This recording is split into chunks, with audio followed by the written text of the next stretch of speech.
Avant qu'on se retrouve pour la masterclass souveraine, j'avais envie de vous laisser avec un épisode un petit peu particulier. Un épisode bonus, un épisode plus coulisses, plus proche de la manière dont je travaille avec mes clientes. Si tu écoutes cet épisode, c'est peut-être parce que tu t'es inscrite pour rejoindre l'expérience immersive de Souveraine, l'entrepreneuse de la nouvelle ère. Si ce n'est pas encore fait, tu peux toujours nous rejoindre. Le lien pour t'inscrire est en description de cet épisode de podcast. Souveraine, l'expérience immersive, c'est une masterclass, un mouvement qui durera du 2 au 5 juin. On se retrouvera pendant 4 jours sur le temps du déjeuner autour de midi et demi. On se retrouve sur Zoom et on ira explorer les piliers, les fondamentaux qui font qu'une entrepreneuse se sent souveraine, se sent aux commandes, sereine dans la construction de son entreprise. On parlera d'identité entrepreneuriale, qui je suis, comment je fonctionne, qui je peux devenir, qui j'ai le potentiel de devenir. On parlera de stratégie, revenir aux fondamentaux qui font qu'une entreprise fonctionne, une entreprise est stable, structurée, solide et pérenne. On parlera de notre capacité en tant que femme, en tant qu'entrepreneuse, notre capacité émotionnelle, notre capacité mentale, notre capacité énergétique à porter les stratégies qu'on a envie de porter. Et on parlera d'expression authentique, l'expression qui passe par la voix et pas seulement. Notre voix, je crois que c'est autour de 7%, finalement les mots qu'on dit, c'est autour de 7% de la qualité du message. 93% de notre message est intangible, ne passe pas par notre voix. Ça passe par notre corps, ça passe par notre énergie, ça passe par notre charisme et notre magnétisme. Et on ira explorer tout ça dans l'immersion Souveraine, l'entrepreneuse de la nouvelle ère, du 2 au 5 juin. Les replays seront inclus pendant 7 jours, donc tu auras le temps. Donc je t'invite, si tu en as la possibilité, à nous rejoindre en live pendant le temps du déjeuner. C'est toujours une énergie un petit peu spéciale qui se dégage de ces moments où les femmes on se réunit pour parler de nos entreprises, pour parler de notre vision et de l'impact qu'on a envie d'avoir. Et si tu ne peux pas te rejoindre à nous, pour le live, j'ai tout prévu pour la team replay, l'accès au replay, l'accès à toutes les ressources pour profiter pleinement de cette aventure immersive de la masterclass souveraine. Et avant qu'on se retrouve pour cette masterclass souveraine, donc cet épisode, c'est un épisode un petit peu particulier, plus proche de la façon dont je travaille avec mes clientes. Parce que depuis le début de cette série immersive, on a beaucoup parlé de stratégie, on a parlé de relation à l'argent et de tout le conditionnement qu'on reçoit sur ce sujet de l'argent quand on est une femme. On a parlé d'identité financière, de souveraineté et de cette nouvelle manière de construire nos entreprises. Mais il y a encore quelque chose qu'on n'a pas complètement nommé, quelque chose qui est peut-être un peu plus subtil, mais qui est à mon sens tout aussi important et tout aussi concret, c'est finalement l'état intérieur depuis lequel on opère. Pour parler de ce concept-là, on peut utiliser le terme de fréquence, d'énergie, de vibe, enfin bon, peu importe le mot qui vous convient. Moi, j'emploie de plus en plus le terme de fréquence d'opération. Alors, pour être clair, quand je parle de fréquence, c'est pas qu'un truc perché, flou, déconnecté de la réalité. Ce que je nomme avec ce mot fréquence, c'est notre état interne. C'est la qualité de notre présence, c'est notre niveau de sécurité intérieure, notre état émotionnel, c'est notre façon d'entrer en relation avec nous-mêmes, avec l'argent, avec les autres, nos clients, nos partenaires, nos collaborateurs, notre façon de prendre nos décisions et notre façon d'être avec la valeur qui circule dans notre entreprise. Et ça, c'est quelque chose qu'on sent toutes. Je suis certaine que tu as déjà senti, quand une personne rentre dans la pièce, tu peux ressentir son énergie, tu peux ressentir ses émotions sans que cette personne ait dit quoi que ce soit. Et on le sent aussi quand on est en contact en tant que client avec des entrepreneurs. On peut sentir parfois des personnes qui vendent ou qui communiquent depuis la contraction, depuis la pression, depuis l'anxiété, et au contraire des gens qui communiquent, qui vendent depuis la confiance, depuis la stabilité intérieure. On peut aussi sentir la différence entre une personne qui parle parce qu'elle a besoin d'être validée et une personne qui s'exprime parce que il y a une forme de conviction sereine et tranquille. Je suis sûre aussi que tu as peut-être déjà expérimenté la différence entre une décision qui est prise depuis la peur, le manque, l'insécurité et qu'une décision qui est prise depuis la vision, depuis un endroit plus posé, plus souverain. Tout ça, c'est pas des concepts abstraits, c'est des choses qui sont perceptibles par les autres. Déjà, nous, dans la façon, dans la qualité de notre expérience au quotidien, c'est des choses qu'on perçoit et c'est aussi quelque chose qu'on perçoit chez les autres. Donc, pour construire une entreprise, c'est absolument fondamental. Et ce que j'ai observé pour moi, ce que je vois chez mes clientes, c'est que les stratégies toutes seules, elles créent pas les résultats. Ce qui crée les résultats, c'est l'état intérieur depuis lequel la stratégie est appliquée. On peut avoir deux femmes qui appliquent exactement la même stratégie, la même séquence de mail, le même contenu, le même script de vente, la même offre, et obtenir des résultats complètement différents. Pourquoi ? Parce qu'elles n'opèrent pas depuis la même posture, depuis le même endroit, depuis la même fréquence, le même niveau de sécurité interne, la même relation à l'argent, la même identité, la même stabilité, la même qualité de présence, la même autorisation intérieure. Et ça, je pense que c'est quelque chose qu'on ressent, surtout chez les entrepreneuses qui sont peut-être plus avancées dans leurs entreprises.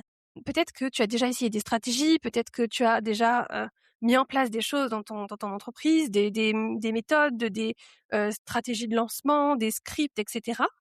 Et qu'à un moment, tu sens que le problème, c'est pas juste un manque d'information ou de formation.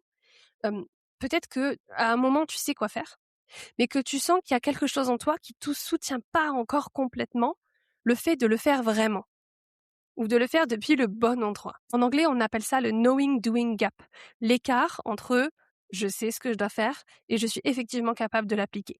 Knowing, savoir, doing, faire. Et là, on peut très bien se retrouver dans des situations où le même mail, il peut être envoyé depuis la peur, il peut être rédigé et envoyé depuis la peur et l'insécurité, ou il peut être envoyé depuis la clarté, la conviction et la confiance. On peut annoncer son prix en étant hyper insécure, hyper contracté à l'intérieur, ou on peut annoncer son prix depuis la stabilité et la confiance dans la valeur de ce qu'on propose. On peut faire une vente en étant dans le besoin de convaincre ou en étant dans le désir d'accompagner, de servir, d'aider notre client à prendre une vraie décision saine pour lui. On peut créer du contenu parce qu'on est dans l'urgence d'être vu, d'être compris, d'être entendu, ou depuis la volonté sincère de créer de la valeur. Donc la stratégie peut être la même, mais la fréquence d'opération n'est pas la même. L'état émotionnel interne n'est pas le même. Et ça change absolument tout dans notre façon de construire nos entreprises. Encore une fois, ça change tout parce que la façon dont on se sent à l'intérieur, elle est importante. Et cette façon dont on se sent à l'intérieur, elle se perçoit à l'extérieur. Dans mon travail, j'aime utiliser deux outils dont je vais parler ici. Le premier, c'est les archétypes financiers, parce qu'ils permettent de rendre visibles des mécanismes qui souvent sont des automatismes. Les archétypes financiers, ce sont des profils qui montrent comment on opère avec l'argent. Donc, ils nous révèlent nos forces, nos dons, nos réflexes, nos mécanismes de protection, les tensions internes qu'on peut avoir et aussi les sabotages qu'on peut mettre en place sans s'en rendre compte. Ce que j'adore avec cet outil, c'est qu'il ne sert pas juste à nous mettre dans une case, il sert à nous voir vraiment, à mettre de la confiance sur ce qui, peut-être jusque-là, se jouait dans l'ombre pour nous.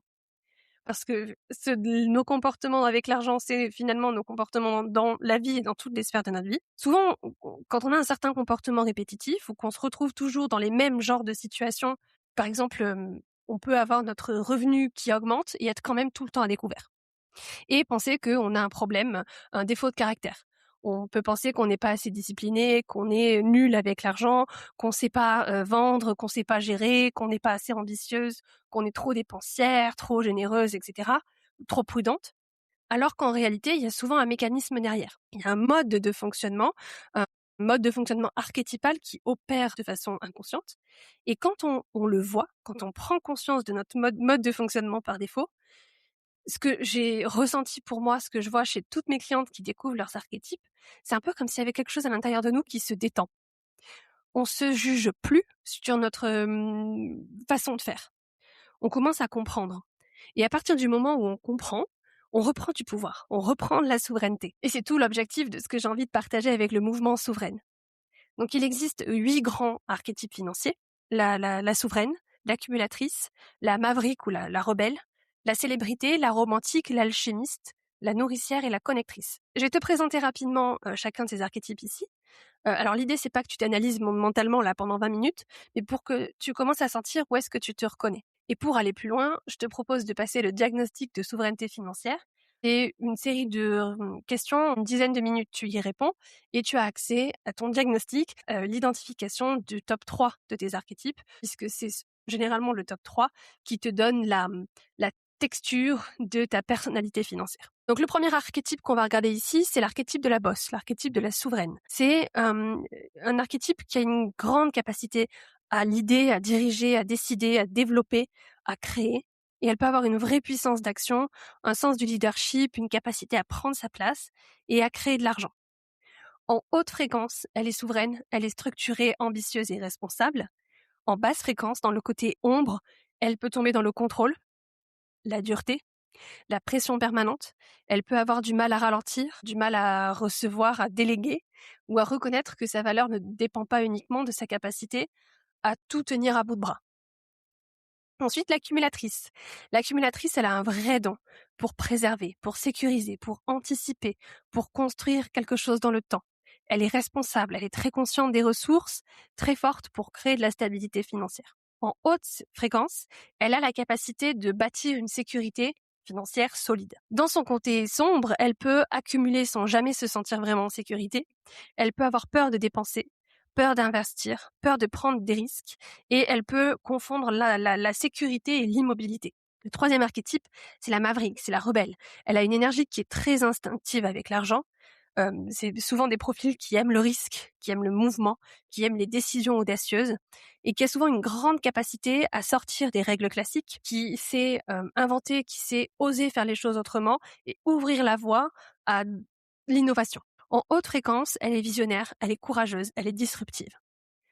En basse fréquence, côté sombre, elle peut être impulsive, instable, prendre des risques pour ressentir quelque chose, l'adrénaline du risque, ou au contraire rejeter toute structure fiable et prouvée, juste parce qu'elle veut pas se sentir contrôlée. La célébrité, elle a un don pour la visibilité, l'expression, le rayonnement, l'image, la beauté, la mise en scène de la valeur.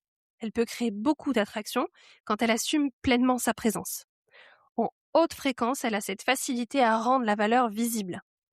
Côté sombre, elle peut chercher la validation, dépenser pour maintenir son image, confondre visibilité et reconnaissance, et attendre d'être admirée pour se sentir légitime. La romantique maintenant, c'est un archétype qui a une relation très sensorielle, très émotionnelle et esthétique à l'argent. Elle aime la beauté, le plaisir, l'expérience, l'intensité de la vie. Elle est là pour nous rappeler que l'argent, c'est pas juste un outil de sécurité, mais c'est un outil de vie, de profiter des plaisirs, quoi. En haute fréquence, elle sait recevoir, elle sait savourer, elle sait créer de la beauté. Côté ombre, elle peut éviter les chiffres, repousser la structure, dépenser pour se consoler, elle a un côté un peu doudou avec l'argent, ou associer l'argent uniquement au plaisir immédiat. L'alchimiste, elle peut avoir souvent une grande vision, elle sent les possibilités, elle voit ce qui pourrait exister, elle aime transformer, imaginer, créer des choses nouvelles, connecter l'argent à une vision, une mission plus vaste. En haute fréquence, elle est visionnaire, inspirée, transformatrice. Mais dans son côté sombre, quand elle est en basse fréquence, elle peut rester dans les idées, dans le potentiel, dans l'inspiration, sans réussir à concrétiser ses idées et à les ramener dans la matière. Elle peut attendre que l'argent arrive par magie et elle peut avoir du mal à structurer concrètement sa vision.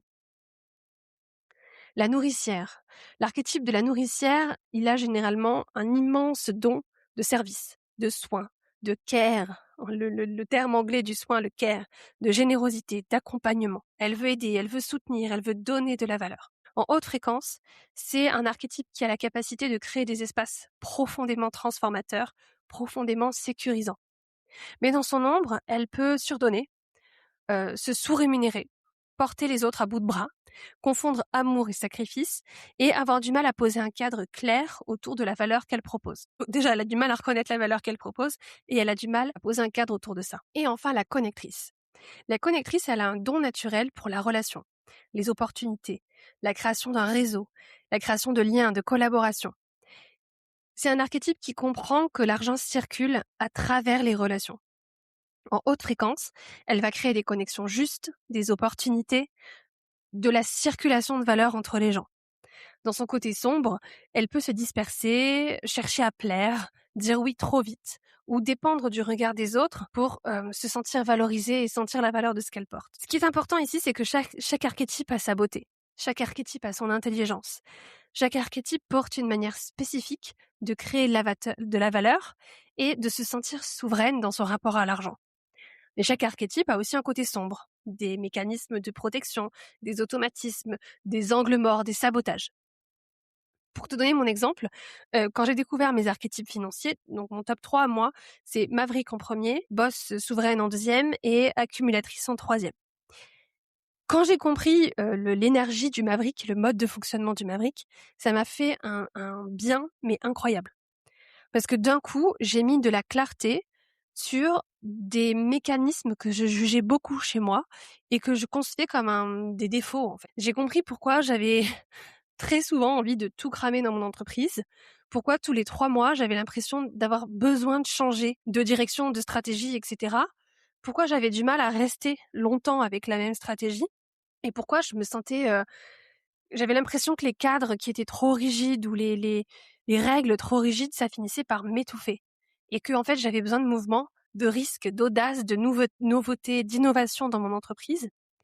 Et avant, j'interprétais ce côté de moi-même comme un problème, comme un défaut, un manque de constance, un manque de discipline, une incapacité à rester stable, une tendance à tout remettre tout le temps en question.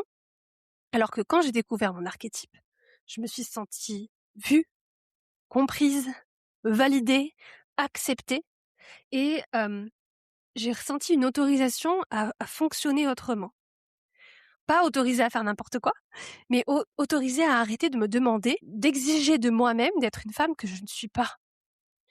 Et c'est là où j'ai pu mettre le doigt sur un truc qui est vraiment essentiel, c'est que ce que je vivais comme un challenge, ça pouvait aussi devenir l'un de mes plus grands dons, un de mes plus grands atouts, aussi bien dans ma vie que dans mon entreprise. Parce que la Maverick, quand elle est en haute fréquence, elle porte une énergie d'audace, une capacité à prendre des risques, à essayer des choses nouvelles, à sortir des sentiers battus, à porter un mouvement, à voir des possibilités que les autres ne voient pas encore et à pas rester enfermée dans des règles qui ne la servent plus. Mais cette énergie, pour pouvoir être souveraine, elle a besoin d'une base. Sinon, elle se retourne contre elle-même. Si la Maverick, elle est pas dans une fréquence d'opération de sécurité intérieure, de structure matérielle, de stabilité émotionnelle, elle peut confondre la liberté et la fuite. Elle peut changer de stratégie pas parce que c'est pertinent et que c'est juste, mais juste parce qu'elle s'ennuie, parce qu'elle panique, parce qu'elle peut pas rester avec l'inconfort du moment et qu'elle a besoin d'aller chercher son shoot d'adrénaline. Et prendre conscience de ça, ça a été une prise de conscience majeure pour moi parce que j'avais pas besoin de calmer mon audace, de tenir les rênes aussi fort. J'avais besoin de construire assez de sécurité dans ma vie et dans mon entreprise pour que cette audace, ça devienne un don et pas un sabotage. Et le travail avec les archétypes, c'est ça. C'est pas voilà comment tu es, reste comme ça, c'est comme ça que tu fonctionnes. C'est plutôt ton énergie, elle peut fonctionner comme ça. Voici les endroits, les mécanismes où tu peux te contracter. Et voici comment tu peux devenir souveraine, comment ta personnalité, ta façon unique de fonctionner peut devenir une force quand tu t'élèves. Et c'est là où cette question de fréquence et d'état interne, elle devient très intéressante, parce qu'un archétype, il est pas bon ou mauvais en soi. Il peut juste s'exprimer depuis plusieurs états intérieurs, un peu comme un thermostat. C'est comme une espèce de thermostat intérieur, là. Quand notre système, il est dans la peur, le manque, la contraction, l'insécurité, la comparaison, l'anxiété, la pression, la culpabilité, notre archétype, il descend dans ces mécanismes de protection. La bosse, elle contrôle, l'accumulatrice, elle retient, la maverick, elle prend des risques inconsidérés, la célébrité, elle cherche la validation, la romantique, elle dépense juste pour se faire plaisir, l'alchimiste, elle reste dans ses idées, la nourricière, elle est dans le surdon, et la connectrice, elle est dans la dispersion, par exemple. Mais quand notre système revient dans plus de sécurité, de conscience, de courage, de clarté, de régulation, d'alignement, c'est là où les mêmes archétypes révèlent leurs dons. La bosse, elle inspire, elle dirige, elle lead. L'accumulatrice, elle stabilise. La maverick, elle ose, elle ouvre la voie. La célébrité, elle rayonne. L'alchimiste, elle transforme. La nourricière, elle nourrit et elle élève. Et la connectrice, elle fait circuler la valeur. Le problème, c'est pas ton archétype. C'est pas la nature, la façon dont tu es naturellement, dont tu fonctionnes naturellement. Le problème, c'est souvent l'état intérieur depuis lequel tu opères. Et c'est ce que je dis tout le temps à mes clientes, c'est que toutes les stratégies fonctionnent si nous, on fonctionne. Je sais que cette phrase, elle peut être un peu confrontante, mais elle est importante. Parce que tant qu'on pense que la solution, elle est uniquement à l'extérieur, tant qu'on cherche la bonne stratégie, la bonne méthode, le bon outil, le bon script, le bon format, etc., tant qu'on est dans cette recherche-là à l'extérieur de nous-mêmes et que notre état intérieur ne change pas, on va finir par reproduire les mêmes mécanismes, juste avec une stratégie plus sophistiquée et qui peut-être nous aura coûté plus cher. On peut se cacher derrière un nouveau branding, se suradapter dans une nouvelle offre, se sous-rémunérer avec la création d'un nouveau programme. On peut surdonner quel que soit le format de nos accompagnements. On peut procrastiner avec une nouvelle méthode et se disperser avec une nouvelle plateforme, une nouvelle stratégie de contenu. Donc c'est pas la stratégie qui viendra nous sauver. On se sauve quand on apprend à fonctionner depuis un endroit plus souverain. C'est là que le human design rentre aussi dans mon travail et ma façon d'accompagner mes clientes, parce que les archétypes financiers permettent de voir comment on opère actuellement avec l'argent. Mais dans ces archétypes, il y a une part de conditionnement. Le human design, lui, il va venir ouvrir une autre lecture. Il vient poser une autre question. C'est pas juste quels sont nos mécanismes avec l'argent actuellement, avec notre histoire actuelle et notre conditionnement actuel. Le human design, c'est comment tu es faite pour fonctionner. Comment ton énergie fonctionne, comment tu prends des décisions, comment tu communiques, comment tu es faite pour communiquer, pour créer, pour entrer en relation, pour agir et pour porter ton leadership. Quand je me suis replongée à fond dans mon human design il y a un peu plus d'1 an, j'ai compris à quel point j'avais passé du temps à me juger sur des choses qui étaient en fait liées à mon fonctionnement naturel. Je suis ce qu'on appelle en human design, mon type c'est manifesting generator. Pendant longtemps, j'ai cru que mon besoin de mouvement, de nouveauté, de changement, de pivot, j'ai cru que c'était un défaut. Je croyais que c'était un problème de discipline, que j'avais pas de volonté, que j'avais pas de constance, etc. Et j'étais tout le temps en mode, mais pourquoi j'arrive pas à rester dans la même énergie et, pourquoi mon énergie, mes émotions fluctuent autant? Pourquoi j'ai besoin de tout le temps bouger, de tout le temps faire les choses autrement? Pourquoi je peux être passionnée par un sujet ou une stratégie, en même temps y aller à fond et puis que ça sèche complètement à l'intérieur de moi au bout de quelques semaines. Et en fait, quand j'ai compris mon type énergétique, c'est là où j'ai pu changer de regard sur mon mode de fonctionnement.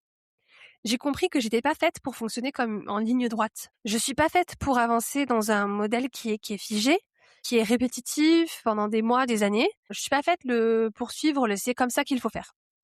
Je suis faite pour répondre à la vie, pour tester, pour optimiser, pour pivoter. Je suis capable d'exécuter vite quand l'énergie est là. Je suis capable d'accélérer quand il y a des choses qui me font me sentir vivante. Et puis d'abandonner très vite ce qui fait que je me sens plus vivante. Donc en basse fréquence, ça peut évidemment devenir de la dispersion, de l'impatience, de l'agitation, une difficulté à rester avec l'inconfort, une envie de changer, avant d'avoir laissé un plan d'action, une stratégie produire ses résultats. Mais en haute fréquence, c'est une immense force parce que j'ai la capacité d'aller vite, à sentir ce qui est vivant chez moi ou chez les autres. J'ai une capacité à exécuter rapidement, à m'adapter. J'ai une capacité à simplifier, aller au cœur d'un sujet et à transformer rapidement une idée en action concrète. Et je suis pas faite pour rester prisonnière d'un modèle juste parce qu'il est censé fonctionner. J'aime beaucoup utiliser une image. Alors j'avais entendu ça chez une coach human design, je sais plus laquelle. Pardon pour elle. Désolée de pas pouvoir la citer sa référence, mais elle expliquait les types en human design comme des voitures. Donc il y a 5 types en human design. Le premier, le plus répandu, c'est les générateurs. On pourrait les comparer à des pick-up. C'est le Range Rover qui est avec ses grosses roues là, il est hyper fiable, solide. C'est la voiture increvable. Elle est pas forcément conçue pour aller super vite, mais elle est capable d'avancer longtemps, de passer partout et d'avoir une endurance qui est impressionnante.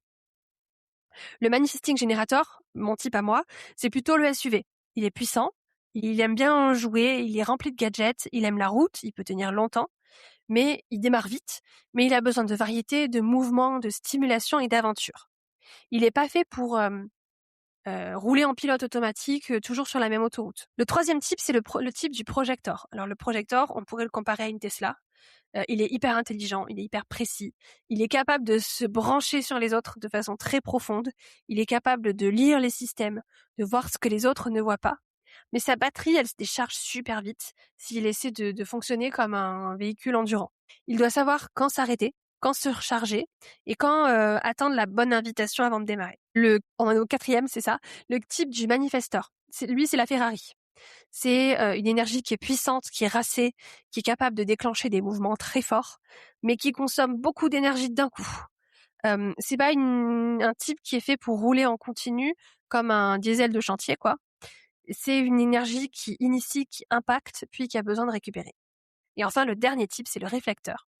Alors ça, c'est le véhicule modulable. Il peut devenir un 4x4, un camping-car, une voiture familiale, selon l'environnement. Sa force, c'est sa capacité d'adaptation. Mais justement, son environnement est fondamental. Donc ça, c'est pour vous donner un peu un visuel des 5 types. On y reviendra plus en profondeur pendant la masterclass souveraine. Ce que je voulais te partager, c'est quand j'ai compris que j'étais manifesting générateur, quand j'ai compris quel était mon type, j'ai arrêté de vouloir me traiter comme une Range Rover increvable. J'ai arrêté de vouloir me prouver que je pouvais rester stable, linéaire, constante, de la façon dont on me l'avait appris. Je suis pas cette voiture-là. Je suis pas conçue comme ça.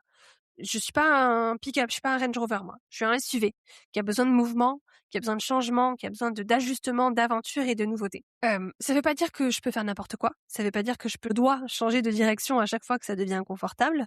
Ça veut pas dire que la discipline ne sert à rien. Mais ça veut dire que ma discipline, elle peut pas, je peux pas construire ma discipline contre mon énergie.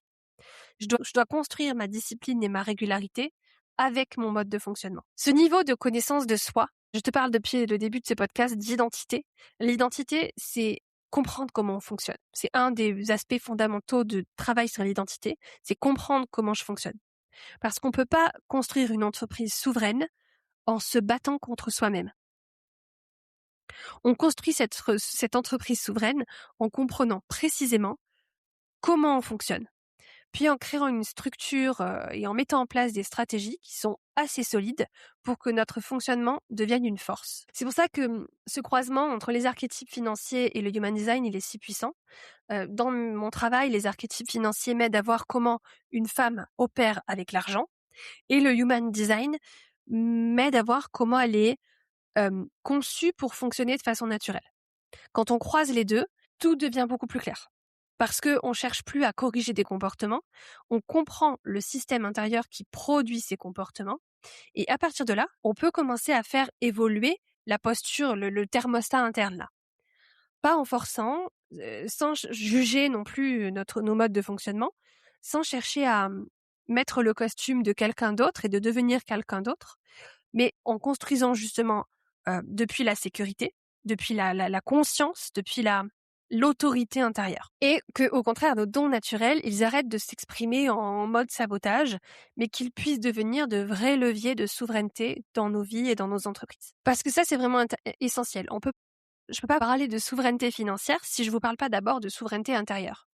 On peut pas parler de souveraineté intérieure sans regarder comment une femme fonctionne réellement. Pas comment elle pense qu'elle devrait fonctionner, pas non plus comment les autres lui ont appris à performer, sans chercher une stratégie qui lui dise ce qu'elle doit faire, mais comment elle est faite, comment elle est designée. Et personnellement, depuis que je suis entrepreneuse, j'ai fait un énorme travail sur mon identité, sur ma relation à l'argent, sur ma manière de m'exprimer, de prendre ma place, sur ma posture de dirigeante, sur ma capacité à vendre. Et en me replongeant dans mon human design là depuis un an, j'ai compris que la question c'est pas seulement quelle femme est-ce que je dois devenir pour porter ma vision, c'est aussi comment est-ce que je fonctionne réellement. Parce que l'idée c'est pas de devenir une version idéalisée de soi et une version inatteignable, c'est pas non plus d'aller forcer une identité plus ambitieuse, plus performante, plus visible ou plus puissante, mais c'est de construire une identité plus vraie. Une identité qui va être capable de porter plus, oui, mais sans forcer, sans construire contre soi, sans se trahir en fait dans le processus, sans copier des modèles qui respectent pas notre fonctionnement à nous, en faisant attention à ne pas confondre expansion et suradaptation. C'est exactement ce travail-là que je vois s'ouvrir dans mon entreprise. Et comme je te l'ai partagé, depuis quelques mois, je sens une vision beaucoup plus grande pour mon entreprise, une vision qui me demande de changer de posture, de changer de standard, de changer la façon dont je me perçois, de laisser derrière moi certains anciens réflexes. Et en même temps, je sais que cette évolution, elle peut pas se faire contre moi. Elle peut pas se faire en me forçant à devenir quelqu'un d'autre. J'ai besoin de faire cette évolution, de vivre cette transition, en revenant encore plus précisément à la façon dont moi je fonctionne de façon naturelle. C'est ça pour moi le vrai travail d'identité. C'est pas se fabriquer un personnage, c'est devenir capable de porter plus en étant plus soi-même. Et c'est exactement ça que j'ai envie de te transmettre dans Souveraine. Beaucoup d'entrepreneuses arrivent à un moment où elles sentent qu'elles sont au seuil d'un nouveau niveau. C'est vrai quand on se lance, c'est vrai à chaque fois qu'on franchit des paliers dans nos entreprises. Mais souvent, on croit que ce nouveau niveau va nous demander plus d'efforts, plus de contenu, plus de visibilité, plus de discipline, de stratégie ou je sais pas quoi. Alors que ce nouveau niveau, il nous demande d'abord une chose, c'est changer l'état intérieur depuis lequel on opère. Sortir de la peur, de la contraction qui nous amène au surdon, à la sous-rémunération. Sortir de l'évitement, du besoin de validation et de la dispersion. Sortir de cette façon de construire nos entreprises en étant constamment en train d'essayer de prouver quelque chose à quelqu'un et de revenir à une façon plus claire, plus consciente, plus stable, plus souveraine de construire nos entreprises. Donc si tu écoutes cet épisode avant la masterclass, ce que j'ai envie de te proposer, c'est très simple. Va faire ton diagnostic de souveraineté financière pour découvrir tes profils, tes archétypes financiers, sans chercher à te réduire à un profil, sans te coller une étiquette et te dire « Ah bah je fonctionne comme ça, c'est fichu ». Mais justement pour commencer à observer comment tu opères avec l'argent aujourd'hui, identifier tes dons, tes forces, tes automatismes, les endroits où peut-être que tu descends dans les mécanismes de protection, dans les espaces où l'argent circule dans ton entreprise, donc dans la vente, dans la tarification, dans l'investissement, dans la gestion de ton quotidien, dans la façon dont tu poses des cadres aussi avec les personnes qui sont impliquées dans ta vie et dans ton entreprise. C'est là que le travail commence. C'est quand on est dans cette observation honnête de nos modes de fonctionnement et qu'on a cette capacité à prendre la responsabilité de ce qu'on vit dans nos entreprises et de se demander depuis quel état intérieur est-ce que je suis en train d'opérer, de fonctionner. La souveraineté financière, au fond, c'est pas seulement créer plus d'argent, c'est aussi de sortir du mode pilote automatique où on est en fait gouverné par nos peurs, nos conditionnements, nos réflexes de protection, etc. La souveraineté, c'est notre responsabilité et reconnaître nos mécanismes sans se juger, avec beaucoup de curiosité, comprendre notre fonctionnement sans s'y enfermer et apprendre à tourner progressivement notre thermostat intérieur vers plus de clarté, plus de stabilité, plus de confiance et de responsabilité. Et c'est à partir de là que la stratégie peut vraiment être puissante et efficace. C'est quand on arrête d'utiliser la stratégie pour compenser nos insécurités, mais que on utilise la stratégie pour en faire l'expression de nous-mêmes, l'expression d'une femme qui revient dans son autorité. D'ici la masterclass, je t'invite vraiment à faire ton diagnostic de souveraineté financière, à le penser comme un miroir, à observer ce qu'il révèle et ne pas l'utiliser pour te juger, mais au contraire l'utiliser avec beaucoup de curiosité et l'utiliser pour remettre de la conscience. La conscience, c'est souvent le début de la souveraineté. Pendant Souveraine, on ira plus loin. On regardera ce qui influence ta posture financière, ce qui fragilise peut-être aujourd'hui tes décisions, ce qui se rejoue dans ta réalité financière de ton quotidien d'entrepreneuse, donc tes prix, ta vente, ta visibilité, ta capacité à recevoir, à investir. Et on regardera comment commencer à construire une entreprise depuis une identité plus stable, plus claire, plus souveraine.